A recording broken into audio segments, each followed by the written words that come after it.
What do I know about human psychology? One thing above all, I know that people make assumptions. Hey, if I walk on stage with a cardboard box and I toss it on stage and it skids over to the side of the stage, I want people to believe it's empty.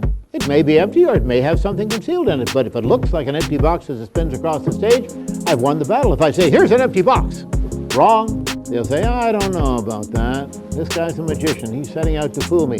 But if I handle it like an empty box and just drop it in place or on a chair and don't say much about it and then go ahead and use it, they make the assumption that it is empty. Oh, you make assumptions too.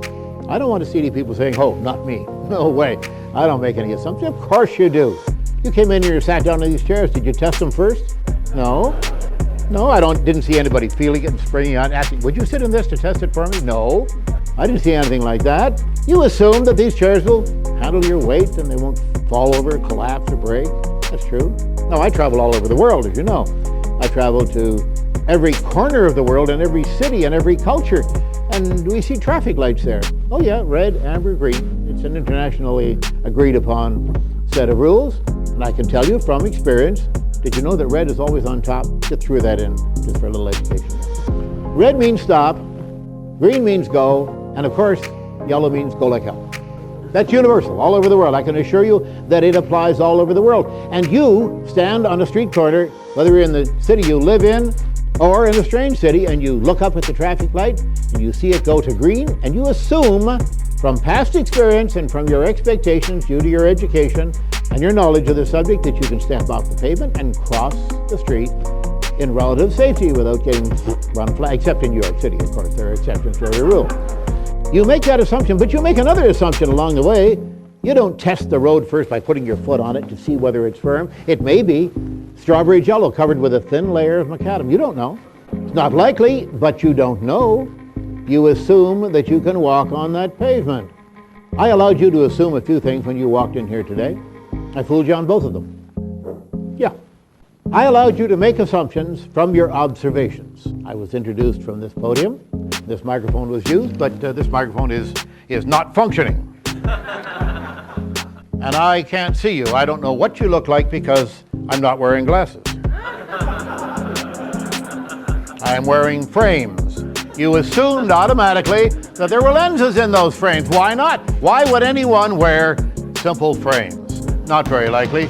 Someplace in here, I have the real glasses. There we are. Oh my God. Yes. I'm seeing you for the first time. Folks, we all make assumptions. If we don't, we become catatonic. But we've got to be very careful about what assumptions we make and don't make. My family got sort of involved with some psychics and fortune tellers and some healers and whatnot. And I resisted it all. And I looked at it and I knew when I was being hornswoggled. I knew when I was being lied to and cheated. And I saw my father going for the Bates Hive method of cupping your hands over your eyes to improve his eyesight. It never did a damn thing for him, but it cost him a small fortune, took him away from regular medical care that could have saved his life. That is, his eyesight and eventually his life. It was a terrible period for me, but at 10 years of age, I was gutsy enough as a little kid to decide that I wasn't going to go back into the caves. Because what are these people telling you? These people with the horoscopes on the wall and the earring and the funny hat, the fortune tellers, the astrologers and whatnot. What are they telling you? The message is clear. You are inferior. You're not a member of a proud, capable, dignified species, a great species that has done wonderful things, along with some of the mistakes, yes, but wonderful things. You need my help. Cross my palm with silver. I'll tell you the future. I'll heal you. I'll do these various things for you. That's what they're telling you. You're an inferior person. They're asking you to go back into the caves that our ancestors are said to have come from. But we've been to the moon. The hell with the caves. We've been to the moon. Oh, not anybody in this room, no. Not myself, certainly, but our species has been to the moon. And they went up there on the end of a big rocket, and they spun around a few times, rotated around, revolved around the moon, and jumped out, and the thing looked like a big phone booth on legs. And they got out in funny suits, and they walked around, and they picked up rocks off the moon. And at the Houston Space Flight Center a few weeks ago on a VIP tour that I'm very proud of, I held some of those rocks in my hands, with gloves, be assured, with gloves, under the very close eyes of all the security people there.